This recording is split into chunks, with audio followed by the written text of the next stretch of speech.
मंडळी राम राम नमस्कार। Good news घेऊन आलोय आपल्यासाठी बिग बॉस मराठी सीझन 5 मधून। बिग बॉस मराठी सीझन 5 मध्ये या आठवड्यामध्ये कोण होणार कॅप्टन ही एक उत्सुकता लागलेली होती। उमेदवार राहिले होते 4, अंकिता, वर्षाताई, इकडे जान्हवी आणि सूरज। या 4 पैकी कोण होणार तर ते आजच्या भागात आपल्याला नक्कीच पाहायला मिळणार आहे। पण त्याआधी आपल्याला गुड न्यूज तुम्हाला द्यायची आहे। खूप आनंदाची बातमी आहे मित्रांनो। काय आनंदाची बातमी असू शकते तुम्ही अंदाज तर नक्कीच बांधला असेल। जे बी ग्रुपचे सदस्य होते ते सुद्धा त्या माणसाच्या विरोधात होते, त्या मुलाच्या विरोधात होते की याने कॅप्टन नाही झालं पाहिजे, याला काय कळत नाही, याला डिसिजन मेकिंगचं काय नाही, याला स्वतःचं मत नाही। अरे भाई भाई भाई त्याला एकदा चान्स तर देऊन बघा, तो काय करू शकतो ते। तो अगोदर सगळ्यांनी सपोर्ट काढला हे त्याच्या लक्षात आलं, तेव्हा सुद्धा तो पॅडीदादांना म्हणला का माझा देव आहे, तो मला कॅप्टन करील, मी इंडिव्हिज्युअल खेळणार, जे काय होईल ते पुढचं बघू। तर ते बोलले की तू नॉमिनेशन मध्ये गेल्यावरती तुला मग बाकीचे लोक मत वगैरे वगैरे, तर मला त्या नॉमिनेशनची भीती दाखवू नका तुम्ही, मला कॅप्टन व्हायचे म्हणजे व्हायचे। पण सगळेजण सूरज चव्हाण याच्या विरोधात बोलत होते की याला कॅप्टन नका करू, कारण याला डिसिजन मेकर नाही, हा कसं सांभाळायचं घर वगैरे वगैरे। तर याविषयी आपण कालच बोललो होतो, परंतु आज अशी गुड न्यूज येते बिग बॉसच्या घरातून की आणि त्यांचा प्रोमो आलेला आहे।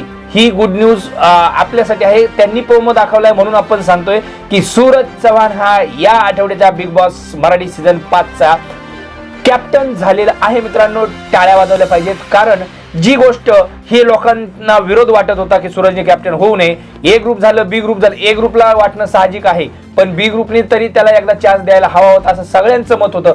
परंतु या लोकांच्या विरोधात जाऊन सुद्धा देवानी म्हणजेच गणपती बाप्पा उद्या येत आहेत आणि त्याचं असं म्हणणं आहे का गणपती बाप्पाने मला कॅप्टन बनवलं। भाई देवाचा आशीर्वाद आहे या पोरावरती, कारण तो देवाची श्रद्धा एवढी मनातून आहे ना, त्याच्या इथून प्रेम करतो तो देवावरती, इथून श्रद्धा आहे सगळी, त्याच्यामुळं सूरज चव्हाण या आठवड्याचा कॅप्टन झाला आहे अशी तर बातमी 100% येते, हे त्यांच्या प्रोमो मधून समजत आहे।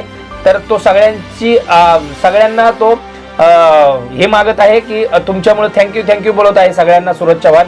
भाई त्या पोराची एक वेगळीच गोष्ट आहे आणि त्याने ते सिद्ध करून दाखवले की कोणाचाही जर सपोर्ट जरी नसला तरी या घरात कॅप्टन होऊ शकतो आणि ती गोष्ट आज सिद्ध झालेली आहे।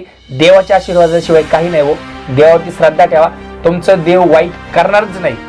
संकट तर सगळ्यांनाच येतात हो, देवाला सुद्धा संकट हे नाही झाली, देवाला सुद्धा संकट आली तर त्याच्यातून सगळ्यांना जावंच लागतं, पण त्याच्यातून मार्ग जो काढतो ना तोच खरा देवाचा भक्त। तर आज हीच गुड न्यूज आहे मित्रांनो की Suraj Chavan big boss Marathi season 5 च्या या आठवड्यामध्ये कॅप्टन झालेला आहे अशी न्यूज आहे। तर सगळ्यांनी लाईक करा, शेअर बिरेड करा आणि ठोका बरं सबस्क्राईब वरती बटनावरती लगेच, कारण ही न्यूज आपल्यासाठी खूप महत्वाची आहे, संपूर्ण महाराष्ट्राची महत्वाची, का जी गोष्ट या घरात कधीच घडू शकली नसती या लोकांच्या मनावर जर असतं तर, पण ती आज घडलेली आहे। आणि आता कॅप्टन झाल्यानंतर हे त्याला मलमपट्टी लावायला जात आहेत। अंकिता, वर्षाताई, हीच अंकिता कालच्या याच्यामध्ये म्हणत होती की त्याला डिसिजन मेकिंगचं हे नाही ते नाही, त्याला कसं काय करू शकतो आपण, त्याला तू माघार घे असं बोलत होता आमचा ऐक। तर या लोकांनाच तो परत थँक्यू बोलतोय। निक्की तांबोळीनं आता परत त्याला दाखवले का मी तुला सकाळपासून सपोर्ट मध्ये होते, निक्की तांबोळी तुझे सगळे शब्द आम्ही ऐकलेले आहेत। तर त्याच्यामुळे कोण कसं वागलाय हे 100% आम्हाला दिसलेलं आहे आणि सूरज चव्हाण हीच आमच्यासाठी गुड न्यूज आहे। सूरज चव्हाण कॅप्टन झालेला आहे या बिग बॉस मराठी सीझन 5 च्या या आठवड्याचा। तर धन्यवाद।